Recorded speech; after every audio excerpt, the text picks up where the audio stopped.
It's Big East Tournament Week, and for part one of this week's episode of the It's Coming podcast, we're joined by a guest who knows as much about the UConn men's basketball team as anyone. Today, we're joined by Dom Amore, beat writer for the men's team for the Hartford Courant. Dom, thanks so much for taking the time to join us this week. You got it, guys. You're flattering me a little bit. I think there are probably some people who know more than I do. I really haven't been around on this beat as long as you might think, but yeah, it's going to be a fun week and it's fun times, and it's like old times in a lot of ways. So before we get into content too much, just a little housekeeping. This part of the episode will air on Wednesday. Once UConn knows their opponent, Matt and I will preview that opponent and release a second part of the episode, including our conversation with Dom on Thursday morning. So Wednesday, part one, Thursday, part two. But logistics aside, let's jump right into some Big East tournament preview. First things first, you're heading down to New York. What are some of the biggest storylines you're looking for this week? Well, I think I feel like UConn is really the team to beat right now. I feel like things have really broken in their direction. Not unlike the feeling that a lot of us had 1 year ago when they were on their way to Fort Worth for that tournament. They were playing the best basketball, I think, of anybody in the American on March 10th, 2020. And I feel like they're playing the best basketball in the Big East right now. They've won 5 out of 6. They're clearly a different team since they got James Bouknight and Andre Jackson back. And we're seeing maybe some of the other teams that were, the Big East is the kind of conference where everybody kind of pulls to the middle. The teams that are down early in the season rise up. The teams that are on top early come back to the pack a little bit. And I think this is probably a tournament where 6 or 7 teams could potentially emerge victorious on Sunday. But I think right now UConn is playing the best of anyone. So I'm looking at that storyline. And then I'm just kind of interested in seeing how much James Bouknight takes this tournament and makes it his own. What could be his last great triumph at UConn in a short but very notable career. Now, like you said, some of the top teams have maybe pulled a little more towards the middle of the pack. Villanova is now going to be without Gillespie and possibly Justin Moore for the entire tournament. So we've had sports books putting UConn as the odds-on favorite, and you kind of talked a little bit about why you think UConn can win. So do you have UConn as your favorite for the tournament right now? I do. I mean, I guess I kind of went out on that limb writing off the Georgetown game, but I do. I think they're the team everyone's looking at and saying, boy, that's the team we don't want to get by. Creighton could work 2 different ways. They have a lot of, obviously, the turmoil surrounding the comments or the locker room speech that Greg McDermott gave. That could dispirit the team, or the team could rally around it. And it looked like the first game they played after that against Villanova, they didn't play well at all, and they got blown out. But then last week, it looked like they had kind of recovered from all that and were playing, with an edge again, and that they've kind of rallied around their coach who's now reinstated. So Creighton, could certainly be very dangerous. Again, they could be even more dangerous than they were before, or a lot less. You don't know how that kind of thing is going to play out, because it's not an injury, it's an intangible. So you're obviously a local writer for UConn, but there's been a lot more national coverage of the Huskies this season, and particularly, the last couple of weeks. Just what's that like for you, as someone who is with the team for every single media availability, every game? What's it like to sort of hear writers from across the country focusing in a little bit more, talking a little bit more about the Huskies? When I always go back to when they were in the Final Four in 2014, I think I did 37 radio interviews in 4 days. And Paul Doyle was with the Courant at the time, and we were kind of laughing. My phone would go off in the press room, and I'd say, "Up Calgary," Her phone would go off again, Nashville, up Omaha. So it is kind of like that. And I know, of course, in the past championship runs, it was the same way. But it's always kind of interesting and kind of fun when people kind of discover the local team. You've been around them, the stories, everyone's thing, and now you start to see, other people latching on to James Bouknight's story, or other people latching on to R.J. Cole's story, other people latching on to Isaiah Whaley's story, which is really a remarkable college basketball story. So you do see a lot of that, and kind of the nature of journalism. I guess we all kind of think we invented it. So everyone who does a story on UConn is going to do it from thinking that they're the first ones to do it, even though here in Connecticut we kind of know the stories a little better than elsewhere. Yeah, and I think especially this past week, and like you said, with UConn winning 5 of 6, I've seen multiple tweets from teams or fans of teams that are not in this conference, especially saying like, I just watched the UConn game. I would not want to be playing them, things like that. So that being said, you touched on a little earlier about what you think UConn can do in the tournament, but if there were 2 to 3 keys for success for the team this week, what would they be? Well, I think the main one is going to be the intangible, which they're going to have to maintain the edge or the chip on their shoulder that they've had. Dan Hurley's done a pretty good job of playing that nobody respects us card. He kind of trotted it out after the Georgetown game. And, particularly in that first game, when they play Providence, if it's Providence and not DePaul, I'm assuming for our purposes, let's assume it's Providence. Providence was picked 3rd in the preseason. I mean, that they were a very, very good team. And at their best, they've been very, very good. At their worst, not so much. They've been up and down. But I would think that would be a very dangerous first opponent for a UConn team that is now thought of as the favorite. So keeping that edge and that chip on the shoulder going into that game is going to be a big, big factor. But then the other thing is, I think UConn's big guys have to stay out of foul trouble. They need Sunogo on the floor. They need Whaley on the floor. The guys who play behind them are capable, but not if they have to play almost the entire game. So that's one. And then I think to really kick it up to the next level and really be a threat, not only in this tournament, but the next one, they have to shoot the 3-pointer and shoot it better. If Tyler Polley, I think he shot 36.9%, and he's better than that usually. I think he's been in the 40s in the past. But if he could shoot 45% from 3 or get really, really red hot and have the kind of effect that Niels Goepfert had for them in 2014, that could be just a huge factor for them. Huge. It would just really open everything up for everybody else to operate and would make them almost impossible to defend. I think if you look at the games, for the most part, the best games they played were the games where somebody shot the 3 well. If it wasn't Polley, maybe it was Bouknight, or maybe it was Martin. But I think UConn's got to shoot the 3 to be a complete team. For me, something that really stands out and I feel like is going to bode well is that UConn has so much depth, and it's something that was talked about preseason. And when you get into a tournament like this, where teams only have 1 day to scout their opponent, and then you look at the last 4 or 5 games for UConn. Yes, Bouknight's put up 20 points a game, but then against Georgetown, it was a guy like Jalen Gaffney going 6 for 6 off the bench. RJ Cole can light it up. There's just so many guys on this team who can chip in 12 to 14 points and be that X factor. So when you're an opponent, it's like, how do you scout this team?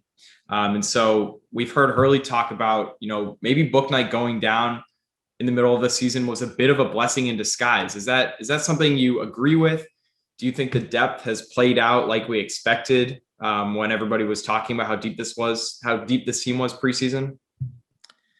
Depth is such a hard thing to define, and it's such a hard thing to evaluate. When you're playing early in the year, you're playing Central Connecticut and Uhart, it looks like you got 13 guys who can play.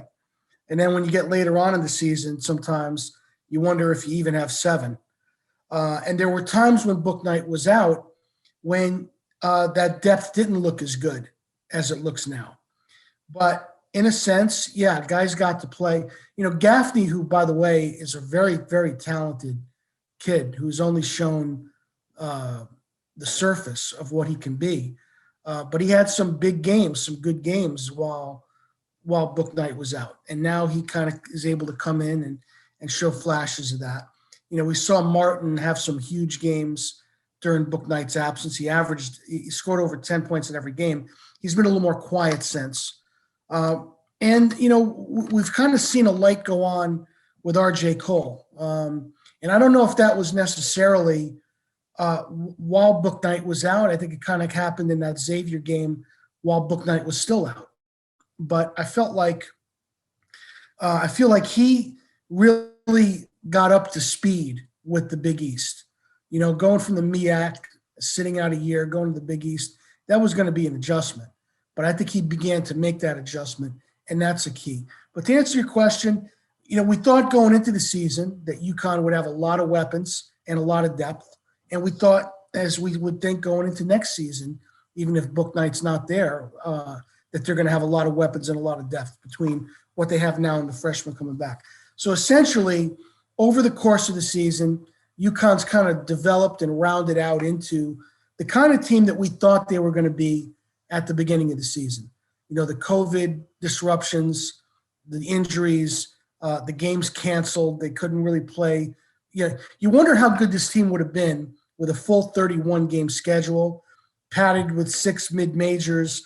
I'm sure they would have been 23, 24-win team, So I think that's what you're seeing now. I think they look like the team we thought they were going to be at the right time. Yeah, and going off expectations, the Big East Player and Coach of the Year will be announced tomorrow. Now, something interesting to me is Mike Anderson with St. John's. They were picked 9th in the preseason coaches poll. They end up finishing 4th. Dan Hurley has his team finished 3rd in a year where their best player missed 8 games. So I want to hear your predictions for those.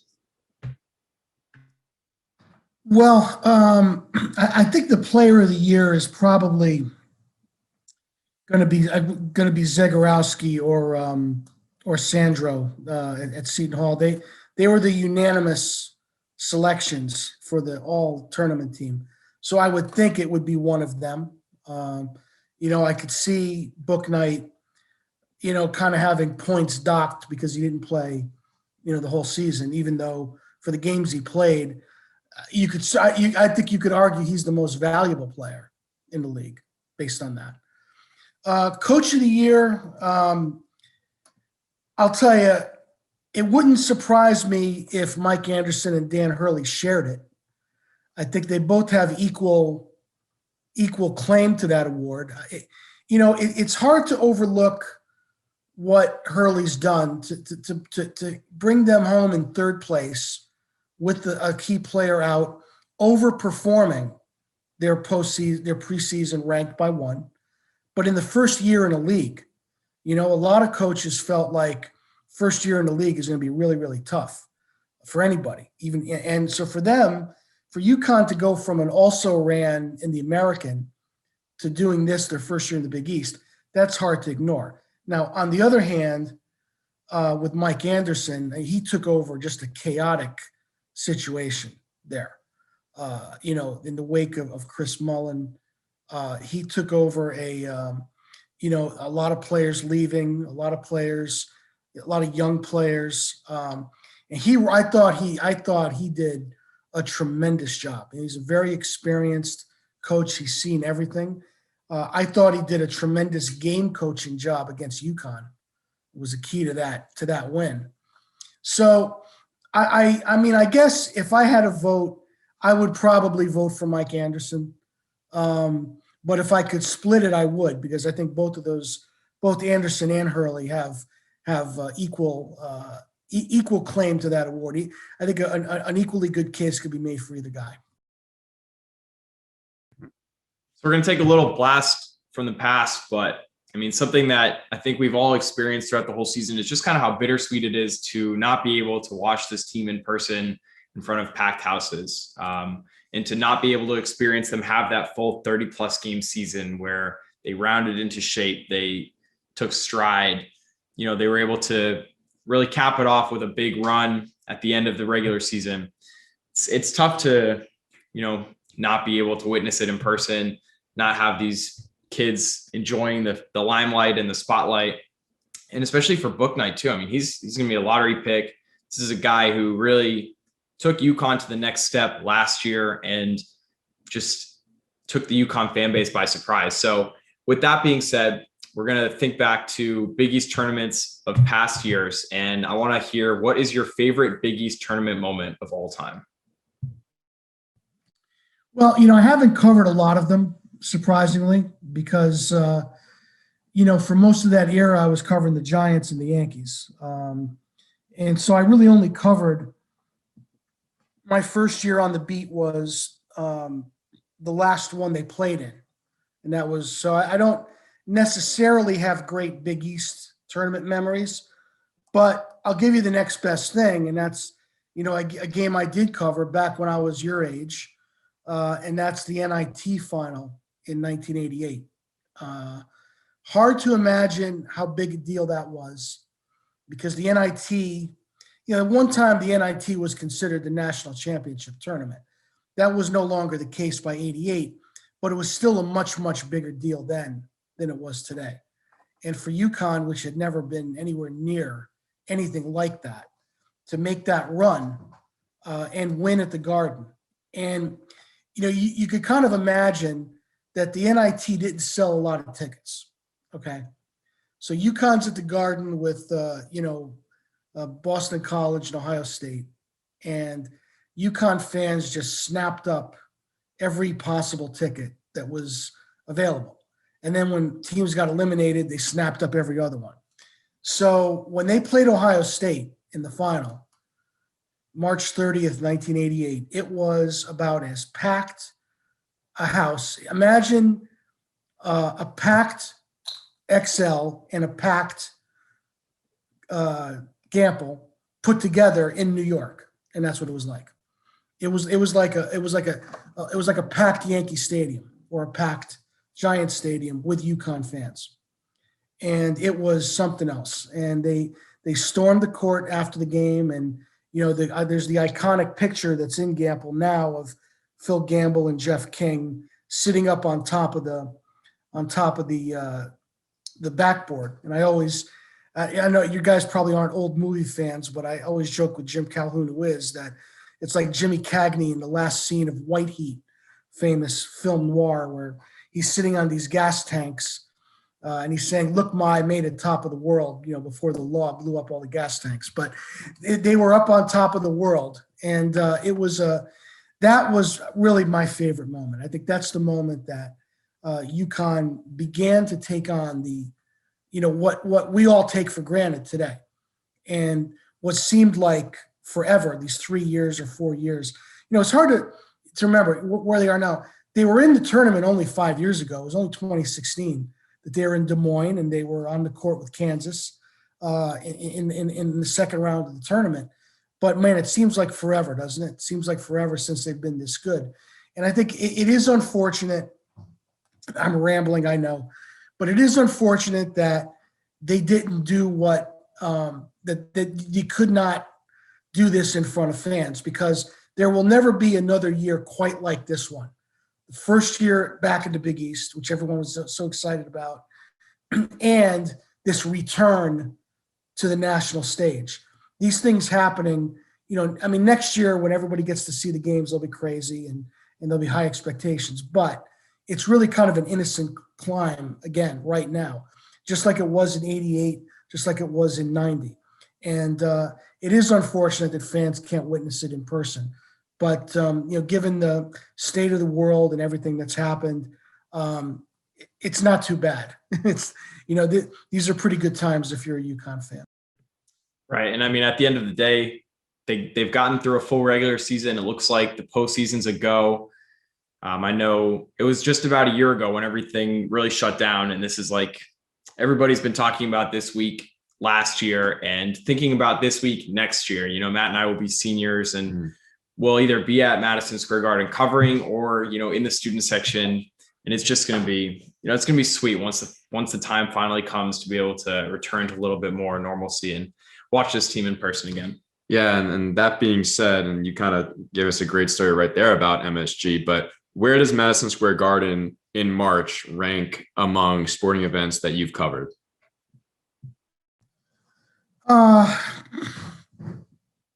Well, it's got to be right up there at the top. I mean, I did, again, I didn't, I've only covered the one Big East. Well, I've covered a couple of Big East tournaments there, one long ago and then the one in 2012.